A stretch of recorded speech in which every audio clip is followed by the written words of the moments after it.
Chapter 8. From somewhere at the bottom of a passage, the smell of roasting coffee, real coffee, not victory coffee, came floating out into the street. Winston paused involuntarily. For perhaps 2 seconds, he was back in the half-forgotten world of his childhood. Then a door banged, seemed to cut off the smell as abruptly as though it had been a sound. He had walked several kilometers over pavements, and his varicose ulcer was throbbing. This was the second time in 3 weeks that he had missed an evening at the community center. A rash act, since you could be certain that the number of your attendances at the center were carefully checked. In principle, a party member had no spare time and was never alone except in bed. It was assumed that when he was not working, eating, or sleeping, he would be taking part in some kind of communal recreations. To do anything that suggested a taste for solitude, even to go for a walk by yourself, was always slightly dangerous. There was a word for it in Newspeak. Own life, it was called, meaning individualism and eccentricity. But this evening, as he came out of the ministry, the balminess of the April air had tempted him. The sky was a warmer blue than he had seen in that year, and suddenly the long, noisy evening at the center, the boring, exhausting games, the lectures, the creaking camaraderie oiled by gin, had seemed intolerable. On impulse, he had turned away from the bus stop and wandered off into the labyrinth of London, first south, then east, then north again, losing himself along unknown streets and hardly bothering in which direction he was going. If there is hope, he had written in his diary, it lies in the proles. The words kept coming back to him, statement of a mystical truth and a palpable absurdity. He was somewhere in the vague brown-colored slums to the north and east of what had once been St. Pancras Station. He was walking up a cobbled street of little 2-story houses with battered doorways, which gave straight on the pavement and which were somehow curiously suggestive of rat holes. There were puddles of filthy water here and there among the cobbles. In and out of the dark doorways and down narrow alleyways that branched off on either side, people swarmed in astonishing numbers. Girls in full bloom, with crudely lipsticked mouths, and youths who chased the girls, and swollen, waddling women who showed you what the girls would be like in 10 years' time, and old bent creatures shuffling along on splayed feet, ragged, barefooted children who played in the puddles and then scattered at angry yells from their mothers. Perhaps a quarter of the windows in the street were broken and boarded up. Most of the people paid no attention to Winston. A few eyed him with a sort of guarded curiosity. 2 monstrous women with brick-red forearms folded across their aprons were talking outside a doorway. Winston caught scraps of conversation as he approached. "Yes, I says to her, that's all very well, I says, but if you'd been in my place, you'd have done the same as what I'd done. It's easy to criticise, I says, but you ain't got the same problems as what I got." "Oh," said the other, "that's just it. That's just where it is." The strident voices stopped abruptly. The women studied him in hostile silence as he went past. But it was not hostility exactly, merely a kind of wariness, a momentary stiffening as at the passing of some unfamiliar animal. The blue overalls of the party could not be a common sight in a street like this. Indeed, it was unwise to be seen in such places, unless you had definite business there. The patrols might stop you if you happened to run into them. "May I see your papers, comrade? What are you doing here? What time did you leave work? Is this your usual way home?" And so on and so forth. Not that there was any rule against walking home by an unusual route, but it was enough to draw attention to you if the thought police heard about it. Suddenly, the whole street was in commotion. There were yells of warning from all sides. People were shooting into the doorways like rabbits. A young woman leapt out of a doorway a little ahead of Winston, grabbed up a tiny child playing in a puddle, whipped her apron around it, and leapt back again, all in one movement. At the same instant, a man in a concertina-like black suit who had emerged from a side alley ran toward Winston, pointing excitedly to the sky. "Steamer, you! Look out, governor! Bang overhead! Lay down quick!" Steamer was a nickname which for some reason the proles applied to rocket bombs. Winston promptly flung himself in on his face. The proles were nearly always right when they gave you a warning of this kind. They seemed to possess some kind of instinct which told them several seconds in advance when a rocket was coming, although the rockets supposedly traveled faster than sound. Winston clasped his forearms above his head. There was a roar that seemed to make the pavement heave. A shower of light objects pattered onto his back. When he stood up, he found that he was covered with fragments of glass from the nearest window.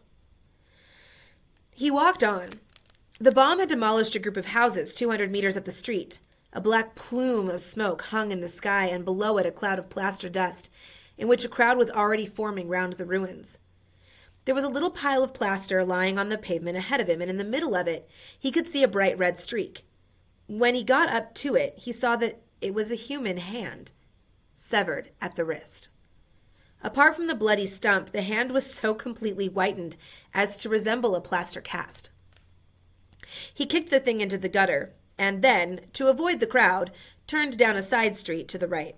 Within 3 or 4 minutes, he was out of the area which the bomb had affected, and the sordid swarming life of the streets was going on as though nothing had happened.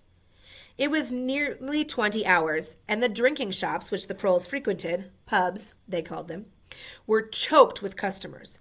From their grimy swing doors, endlessly opening and shutting, there came forth a smell of urine, sawdust, and sour beer. In an angle formed by a projecting house front, 3 men were standing very close together, the middle one of them holding a folded-up newspaper, which the other 2 were studying over his shoulders. Even before he was near enough to make out the expression on their faces, Winston could see absorption in every line of their bodies. It was obviously some serious piece of news that they were reading. He was a few paces away from them when suddenly the group broke up and 2 of the men were in violent altercation. For a moment they seemed almost on the point of blows. "Can't you bleedin' well listen to what I say? I tell you no number ending in 7 ain't won for over 14 months. "Yes, it has, then." "No, it's not. Back home, I got that whole lot of 'em for over 2 years wrote down on a piece of paper. I takes 'em down regular as the clock. And I tell you, no number ending in 7. Yes, a 7 is one. I could pretty near tell you the bleeding number. 47 it ended in. It was in February. 2nd week in February. February, your grandmother. I got it all down in black and white, and I tell you, no number." "Oh, pack it in," said the third man. They were talking about the lottery. Winston looked back when he had gone 30 meters. They were still arguing with a vivid, passionate face. The lottery, with its weekly payout of enormous prizes, was the one public event to which the proles paid serious attention. It was probable that there were some millions of proles for whom the lottery was the principal, if not the only reason, for remaining alive. It was their delight, their folly, their anodyne, their intellectual stimulant. Where the lottery was concerned, even people who could barely read and write seemed capable of intricate calculations and staggering feats of memory.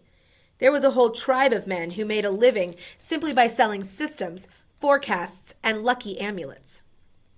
Winston had nothing to do with the running of the lottery, which was managed by the Ministry of Plenty, but he was aware, indeed everyone in the party was aware, that the prizes were largely imaginary. Only small sums were actually paid out, the winners of the big prizes being non-existent persons.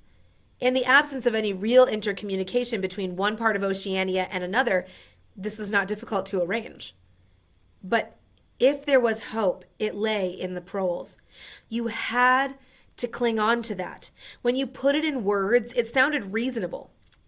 It was when you looked at the human beings passing you on the pavement that it became an act of faith. The street into which he had turned ran downhill. He had a feeling that he had been in this neighborhood before, and that there was a main thoroughfare not far away. From somewhere ahead, there came a din of shouting voices. The street took a sharp turn and then ended in a flight of steps which led down into a sunken alley where a few stall keepers were selling tired-looking vegetables. At this moment, Winston remembered where he was. The alley led out into the main street, and down the next turning, not 5 minutes away, was the junk shop where he had bought the blank book, which was now his diary. And in a small stationer's shop not far away, he had bought his pen holder and his bottle of ink. He paused for a moment at the top of the steps. On the opposite side of the alley, there was a dingy little pub whose windows appeared to be frosted over, but in reality were merely coated with dust. A very old man, bent but active, with white mustaches that bristled forward like those of a prawn, pushed open the swinging door and went in. As Winston stood watching, it occurred to him that the old man, who must be 80 at the least, had already been middle-aged when the revolution happened. He and a few others like him were the last links that now existed with the vanished world of capitalism. If the party itself, there were not many people left whose ideas had been formed before the revolution. The older generation had mostly been wiped out in the great purges of the 50s and 60s.